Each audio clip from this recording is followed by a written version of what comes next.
Hello गाईस, तर स्वागत आहे आजच्या व्लॉग मध्ये। सकाळच मम्मीने घेतलेला चहा प्यायला। मम्मीने सकाळच नवले आणलेलं ना, ते साफ करत बसलेली आणि आम्ही चाललो दोघी मूवी बघायला सिउट्सला। बस स्टॉप वर गेलो ना, लगेच बस आलेली। नशीब आधी मानसरोवरला गेलो ना, तिकडून ट्रेन पकडली सिउट्सची ना, आलो लगेच तिकीट वगैरे बुक केला ना। आम्ही जराशी बसलो, शोचा टाइम नव्हता झाला तर इकडे तिकडे फिरत होतो। तर गाईज आमचा आउटफिट आम्हाला जरा घाई असतो म्हणून जरा आम्ही लवकरच गेलो ना, मूवी वगैरे स्टार्ट पण झाली।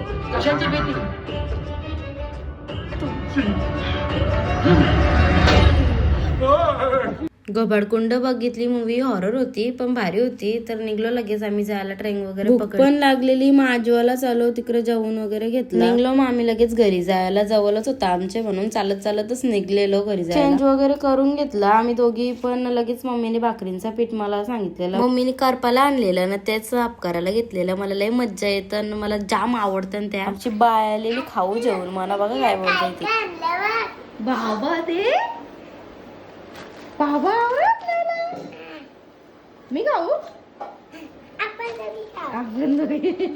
घेतल्या मम्मीने लगेच कारपाला फ्राय करायला, तवा फ्राय करायच्या होत्या। तर आलं लसूण मिरची वगैरे पेस्ट घेतली, हळद मसाला गरम मसाला वगैरे टाकून घेतला ना, मीठ पण टाकून घेतला, तेल वगैरे टाकलं तव्यांना, लगेच टाकायला घेतला। फ्राय करून तर झाली मच्छी। आता ते डोकं आहे त्याचा कालवण करायचा आहे, तो मम्मी करी घेतला लगेच मम्मीने कालवण वगैरे करायला। नंतर दिदी आलती ना, पडद्यावर चितूर होता तो पकडायला चाललेली ना, जेवण वगैरे घेतला ना, लगेच निघलो मामाच्या इथं जायला। तर मावशी पण आलेली, मावंजाला पोचलो ना, जेवायलाच बसलेली। उरणची मावशी पण आलेली ना, चिंटू मम्मी ना आई जवळ बसायला जायचा होता तर तिथे गेलते आणि लगेच निघलो आम्ही घरी। तर चला इथेच व्लॉग एंड करते, भेटूया नेक्स्ट व्लॉग मध्ये, बाय बाय।